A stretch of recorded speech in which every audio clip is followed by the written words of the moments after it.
పూలే విగ్రహంపై 10 ఏళ్లు అడగలే, ఇప్పుడు అడుగుతున్న అసెంబ్లీలో పెడతారా లేదా? 12న ధర్నా చౌక్లో ధర్నా చేస్తాం ప్రభుత్వ ప్రోగ్రాంకు ప్రియాంకను ఎట్లా పిలుస్తారని చెప్పి ఎమ్మెల్సీ కవితక్క అంటా ఉంది.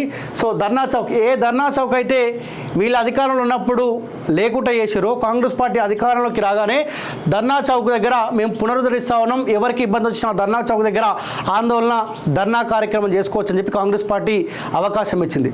సో అటువంటి అవకాశాన్ని కవితక్క ఆ అవకాశాన్ని యూజ్ చేసుకునే ఆలోచన ఉన్నట్టు తెలుస్తుంది. ఈమె పూలే విగ్రహం పెట్టాలని చెప్పి అసెంబ్లీలో పెడతారా లేదా అని చెప్పి 12 తారీఖు ధర్నా చేస్తూ ఉందంట. సో ఆ ధర్నా కాడికి నేను కూడా వస్తా, ఎందుకంటే పెట్టాలని కోరుకుంటున్నాంలే, కానీ అసెంబ్లీలో పూలే విగ్రహం పెట్టాలి, మీ డిమాండ్ని మేము స్వాగతిస్తా ఉన్నాం. కానీ 10 ఏళ్ల కాలం పాటు మీరు అధికారంలో ఉన్నప్పుడు మీరు పెట్టుకుంటూ అయిపోతుండే కదా, ఆనాడు మనకు గుర్తు లేకపోయా. ఎందుకంటే వీళ్ళు డెవలప్మెంట్ పనిలో బిజీగా ఉంటుండే కదా, కవితక్క లిక్కర్ స్కామ్లో ఎట్లా చేయాలి దందాలని బిజీగా ఉంటుండే కదా, అప్పుడు గుర్తుకు రాలే. ఇప్పుడు ఈమె ప్రతిపక్ష పార్టీ హోదాలో ఉంది కాబట్టి మాకు అన్నీ గుర్తుకొస్తా ఉన్నాయి. బాగానే ఉంది మీ డిమాండు, పోరాడాలి, ఆ డిమాండు అమలయ్యే వరకు నెరవేరే వరకు మీరు కొట్లాడాలని కోరుకుంటున్నా. బీసీలు మీకు ఇప్పుడు యాదికి వచ్చిర్రా? ముందు మీ అన్నని దించి బీఆర్ఎస్ వర్కింగ్ ప్రెసిడెంట్గా బీసీని చెయ్యి. భద్రాద్రి రాముడికి నీ అన్న కొడుకు ఏ హోదాలో పట్టు వస్త్రాలు ఇచ్చిండు, కవితకు మంత్రి కొండా సురేఖ గట్టి కౌంటర్ ఇచ్చింది.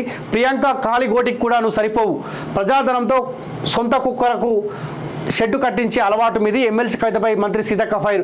ప్రజాప్రభుత్వంపై ఇష్టం ఉన్నట్లు మాట్లాడితే ఊరుకోపోమని హెచ్చరిక అంట. కవితక్క ఒక్క మాట మాట్లాడింది. కవితక్క మాట్లాడితే రెండు మాటలు మళ్ళీ ఈ మహిళా మంత్రులతో అనిపించుకుంది. సపరేకి ఊకో అక్క, కవితక్క సపరేకి ఊకో. 10 ఏళ్ల కాలం పాటు మీకు శాత కాకపాయ. వాళ్ళకి మొన్న ప్రజలు అవకాశం ఇచ్చారు, వాళ్ళు కొంత ప్రజాస్వామ్యాన్ని బతికించే ప్రయత్నం చేస్తారు. వాళ్ళు ఇచ్చిన 6 గ్యారెంటీలు లేకపోతే వాళ్ళు ఇచ్చిన హామీలు అమలు చేసే ప్రయత్నం వాళ్ళు చేస్తారు. ఎందుకంటే 10 సంవత్సరాల కాలం పాటు ఒక విధ్వంసం జరిగింది కాబట్టి కాస్త ఈ ప్రభుత్వానికి ఇబ్బంది అయ్యే అవకాశం ఉంది. కొంత టైం ఇచ్చిన తర్వాత వాళ్ళు ఇచ్చిన హామీలు అమలు చేయకపోతే నీతో పాటు కలిసి పనిచేయడానికి మేము సిద్ధంగా ఉన్నాం. అనవసరంగా నువ్వు ఒక్క మాట అని వాళ్ళతో 2 మాటలు పడబడుతుంది. ఏమనబట్టే ప్రియాంక కాలిగోటికి కూడా నువ్వు సరిపోవు అనబట్టే నువ్వు ఒక మాట పుసపుస అంటివి. సీతక్క ఏమంటూ ప్రియాంక కాలిగోటికి కూడా నువ్వు సరిపోవు కవితక్క అని అంటావు. ఎందుకు అనవసరంగా? అధికారం పోయింది, రేపు పొద్దుగాల జరగబోయేది ఎంపీ ఎలక్షన్లో కూడా అదే జరుగుతుంది, మళ్ళీ ఓడిపోతావు.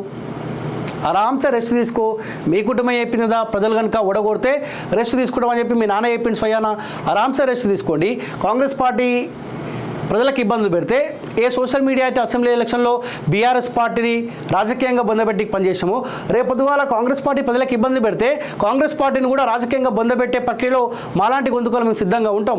మీరు 10 ఏళ్ల కాలం పాటు తెలంగాణ ఉద్యమంలో కొట్లాడారు, 10 ఏళ్ల కాలం పాటు మీరు అక్రమ ఆస్తులు సంపాదించుకోనికి మీరు పోరాడారు, ప్రజల రక్తాన్ని తాగానికి మీరు మస్తు పోరాడలే. కానీ ఇప్పుడు రెస్ట్ తీసుకోండి, మళ్ళీ అసెంబ్లీ ఎలక్షన్ నాటికి తెరపైకి రండి. అనవసరంగా పెట్టుకోకు. కొండా సురేఖ గారు గతంలో మంత్రిగా పనిచేశారు, రాజకీయ అనుభవం ఉంది. సీతక్కని ప్రజలు ప్రతిపక్ష పార్టీలో ఉన్నప్పుడు కూడా మనం గెలిపించుకుంటూ వచ్చారు. అనవసరంగా వాళ్ళతో పెట్టుకోకు. వాళ్ళు గ్రౌండ్ స్థాయి నుంచి వచ్చిన వాళ్ళు, మీరైనా నామినేటెడ్ హోదాలో వచ్చారు, మేనేజ్మెంట్ కోటాలో వచ్చిన వాళ్ళు మీరు.